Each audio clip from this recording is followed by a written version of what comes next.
இயேசு கிறிஸ்துவின் நாமத்தினாலே எங்கும் நிறைந்தவர் ஒளியின் சார்பாக வாழ்த்து தெரிவித்துள்ளேன். இந்த காலவெளியில் கூட கர்த்தருடைய வார்த்தையில் நாம் சில விஷயங்களை தியானிக்கலாம். ஆதாரமாக எடுத்துக்கொண்ட வேத வசனம் 1 நாளாகமம் புத்தகம் 5ஆம் அதிகாரம் 22ஆம் வசனத்தை நாம் தியானமாக பார்க்கலாம். இன்னைக்கு செய்தியுடைய தலைவர் என்று சொன்னால் தேவனால் நடைபெறுகின்ற யுத்தம் என்கிற தலைப்பிலே நாம் பார்க்க போகிறோம். வசனம் என்னன்னு சொல்லி வாசிக்கிறேன். யுத்தம் தேவனால் நடந்தபடியினால் அநேகர் வெற்றுண்டு விழுந்தார்கள். தாங்கள் சிறைப்பட்டு போக மட்டும் இவருடைய ஸ்தலத்திலே குடியிருந்தார்கள். இந்த வசனத்தை மையம் வச்சு தான் நம்ம இன்னைக்கு பார்க்க போகிறோம். தேவனாலே நடைபெறுகின்ற யுத்தம்ங்கிற தலைப்பை நாம் பார்க்க போகிறோம். பொதுவாக யுத்தம் என்று சொன்னால் அனைவரும் என்ன செய்ய மாட்டாங்க, அதை விரும்ப மாட்டாங்க. யுத்தம்னா பஞ்சம் வரும், இல்லை யுத்தம்னா பசி வரும், யுத்தம் அப்படின்னா போராட்டங்கள் வரும், எந்த ஒரு அடிப்படை காரியம் கிடைக்காது. இப்படி நிறைய பேர் என்ன செய்வாங்க, அதை விரும்ப மாட்டாங்க. இன்னும் சொல்லப்போனால் அநேக உயிர் சேதங்கள் ஏற்படும், பொருள் சேதங்கள் ஏற்படும் சொல்லி அனைவரும் வெறுப்பாங்க. யுத்தம்னாலே பயப்படுவாங்க. யுத்தம்னா போர்னு அர்த்தம். பொதுவாக இந்த பூமியில் நாடு விட்டு நாடுன்னு செய்வாங்க, யுத்தம் பண்ணுவாங்க. அடுத்து பார்த்தீங்க அப்படின்னா கண்டம் விட்டு என்ன செய்வாங்க, யுத்தம் பண்ணுவாங்க. இது போன்ற பல காரியங்களை செய்கிறதுனால அந்த யுத்தம் பார்த்தீங்க அப்படின்னா மோசமானதுன்னு சொல்லி எல்லாருக்குமே தெரியக்கூடிய சொல்ல இருப்பாங்க. அதனால் அநேகம் அதை விரும்ப மாட்டாங்க, வெறுப்பாங்க. இந்த சொல்லப்படக்கூடிய இந்த யுத்தமானது இது மனுஷன் மூலமாக மனுஷனுக்கு ஏற்படக்கூடிய ஒரு யுத்தமாக இருக்கும் இந்த பூமியில். ஆனால் அதே நேரத்தில் இங்கே வேதம் சொல்லுகிற ஒரு யுத்தம் ஒன்று இருக்குது. யுத்தம் தேவனால் நடந்தபடியினால் அநேகர் வெட்டுண்டு விழுந்தார்கள். தாங்கள் சிறைப்பட்டு போக மட்டும் இவருடைய ஸ்தலத்திலே குடியிருந்தார்கள். அப்போ மனுஷன் மூலமாக நடைபெறுகிற யுத்தம் வேற. அடுத்து இன்னும் சொல்லப்போனால் சாத்தான் மூலமாக சில யுத்தங்கள் நடக்கும், அது வேற. அடுத்து இயற்கை மூலமாக சில காரியங்கள் நடக்கும், அது வேற. ஆனால் இன்னைக்கு நம்ம தேவனால் நடைபெறுகிற யுத்தம்ங்கிற தலைவில் பார்க்குறோம். இன்னைக்கு அதை தான் நம்ம பார்க்குறோம். இந்த சம்பவம் என்ன சம்பவம்னா, ஆண்டவுடைய பார்த்தீங்க அப்படின்னா ஜனங்களாகி இஸ்ரேல் ஜனங்கள் என்ன செய்கிறாங்க இருக்கிறாங்க.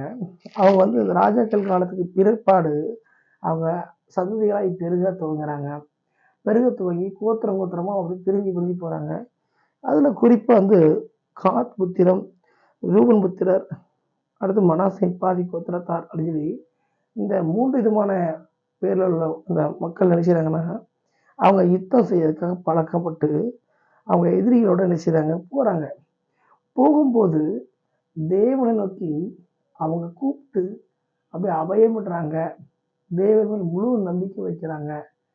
இவங்க தேவனை நோக்கி அவங்க முழு அபயமிட்டபடியினால், தேவன் மேல் முழு நம்பிக்கை வைத்தபடியினால் தேவன் இவர்கள் சார்பாக நின்று எதிரிகளை மடங்கடிக்க செய்கிறார். இதுதான் தேவனால் நடைபெறுகிற ஒரு யுத்தம். மனுஷன் மூலமாய் வெற்றி பெறுகிறதோ அல்லது கண்டம் விட்டு கண்டம் பாய்ந்து காரியம் பண்ணுகிறதோ பெரிய விஷயம் அல்ல. ஒரு யுத்தமானது தேவனால் நடைபெற வேண்டும். இங்கே தேவ ஜனங்கள்ல ஒரு குரூப் இருக்கிறாங்க. எதிரிகளை மேற்கொள்வதற்காக இவங்க எடுத்தங்கோத்தரும் சுயத்திலேயோ பலத்திலேயோ திறமையிலேயோ சாதிக்க முன் வரவில்லை. அவர்கள் தேவனை நோக்கி அபயமிட்டு முழு நம்பிக்கை வைத்தபடியினால் தேவனே இந்த யுத்தத்தை இணைச்சார், கூட இருந்து நடத்தி வெற்றி கொடுத்தார். அப்போ இந்த சம்பவத்திலிருந்து நாம என்ன தெரிஞ்சுக்கிறோம்னா, அந்த யுத்தம் தேவனால் நடந்தபடியினால் அநேகர் வெற்றுண்டு விழுந்தார்கள். சாத்தான் நமக்கு எதிராக அநேக காரியங்களை அநேக விதமான செயல்களை செய்து கொண்டு வருகிறான். அப்படிப்பட்ட கிரிகளை மடங்கடித்து வெற்றுண்டு விழப்பண்ண வேண்டும் என்று சொன்னால் அந்த ஜனங்கள் செய்தது போல தேவன் நோக்கி அபயமிடுகிறவர்களாக முழு நம்பிக்கையை தேவனில் வைத்தவர்களாக நாம் இருக்க வேண்டும். அப்படி இருக்கும் பொழுது தேவன் என்ன செய்வார், நமக்கு துணையாய் சாத்தானை ஜெயிக்கக்கூடிய பலனை கொடுப்பார். அதுதான் தேவனால் நடைபெறுகிற யுத்தமாக இருக்கும். இன்றைக்கு ஆவிக்குரிய வாழ்க்கையிலே அநேக போராட்டங்கள் வருகிறது.